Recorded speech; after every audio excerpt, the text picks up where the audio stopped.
Well, you're talking about the.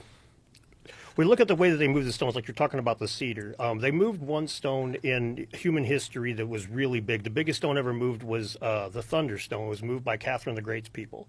Late 1700s. Late 1700s. They used a big team of people, and they moved this thing not very far, like 10 miles, 8 miles, something like that. 9 miles, and it took over ocean. And it took 9 months. And when they were pulling this thing on the ground, they had to consistently try metallurgy, different types of ball bearings for it to roll on, because the ones they were moving would keep being crushed. And then they had to use screw jacks that are just like you jack up a house floor with, like a subfloor. They would use these screw jacks to lift the statue back up and put it on bearings. Well, the Romans didn't have a screw jack. We had metallurgy, with trying different kinds of ball bearings and shit. That's something way outside. I mean, the 1700s. The 1700s, we're talking right at the cusp of them actually making structural steel. You know, this is the beginning of iron bridges and shit. They were actually making good metallurgy then, and it still took trial and error to move this stone. And that stone's basically the same size as the ones at Baalbek, a tiny bit bigger. But the same kind of issues where they would have had to have jacked that thing up, they would have had to, which would have took steel or hard metal. They had to have some highly advanced metallurgy for the time. Not as good as we have now, but 1700s level of metallurgy. That's what it would have taken. And the Romans did not have that level of sophistication. Close. So that's the thing. So there's something that you informed me of, Dan, and this is, let me just give you a shout out. Hey, everybody, go subscribe to Debunking on YouTube. Your channel is a gold mine that is you are bridging together the facts that the alternative theorists are presenting, as well as the academics, and you're differentiating the truth, and your channel is so valuable. And what you taught me is that the invention of the screw jack was utilized in order to lift that thunderstone, the bronze horseman, on top of those metal rails. So with the Romans didn't have that. That wasn't invented until thousands of years later. So without that screw jack, they would have never been able to lift it in the first place. That stone would have just sat there. You said something that you don't believe in ancient technology. I don't believe in ancient high technology in the regards that, generally speaking, when you start getting... Put this microphone... I'm so sorry. It's okay. Put it like a fist from your face. I'm so sorry about that. That's okay. I'm not a believer in ancient high technology in the regards that I don't believe, like, even ancient steam engines would be like pushing it. When you start talking like really advanced stuff, I tend to look for other explanations. I tend to look for, stone was the premier building material for hominids for like millions of years, literally millions of years. So father passed to his son how to do this sort of thing, and eventually you get to a point where we start working with metal, and that kind of just dies off. We quit doing that for a while, and then 1,000 years goes by, and we look at what our ancestors used to do, and we're like, holy shit. But I honestly think a lot of the stuff that if we just saw how they did it, we would just be like, well, fuck, why didn't I think of that? But wait a minute. When you're talking about moving things that are 1,000 tons, and you're moving them through the mountains, how?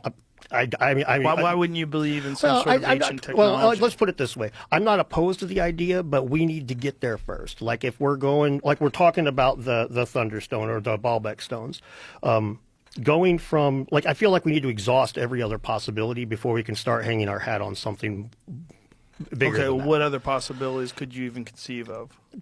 I'm open to the conversation. But it is technology, right? Well, it has to be it would be a form of very sophisticated technology if you're going to move something that heavy. It would be definitely something better than we know, or different than we know. But like I give an example that I've used it with Jim before was, when World War II ended, America ended all their sniper schools overseas to tighten the budget. And when Vietnam started, we didn't have any sniper schools. And the NCOs on the ground say, hey, we need trained snipers.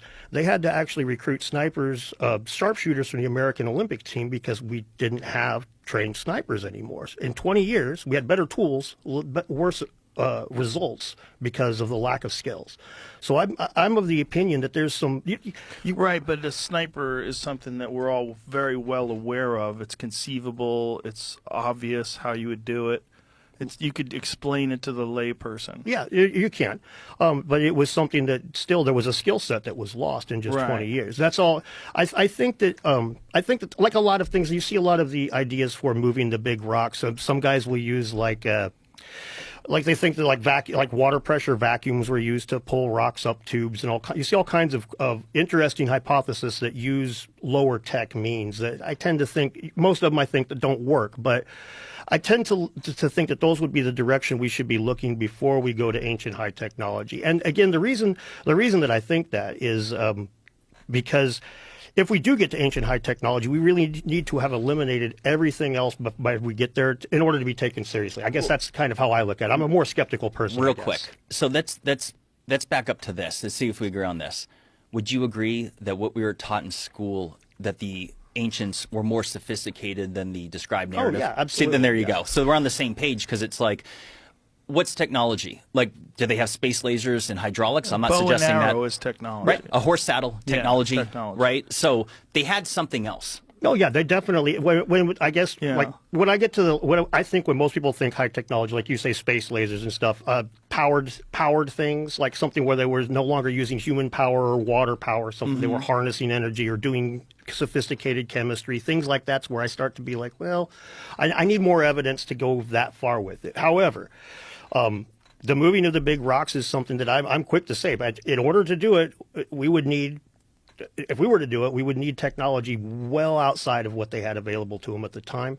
And in my opinion, if you look at those, like at Baalbek, to go back to that, you've got the 3 big stones that were put in a wall that don't have the Roman unit of measurement used. And we got 3 big rocks in the ground that do have the Roman unit of measurement. I think that they gave up. They realized they weren't able to do it. They had one group carving them, and the guys tasked to move them looked at them, what the fuck are you guys on about? Ain't no way we're moving these things. You're on crack. And the fact that it's undocumented, like the foundation of Baalbek is completely undocumented.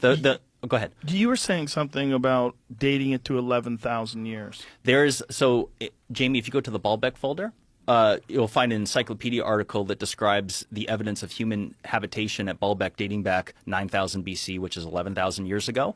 And I'm not suggesting these stones were created back then. I'm open to it. What is the evidence? Like, what kind of evidence? Pottery?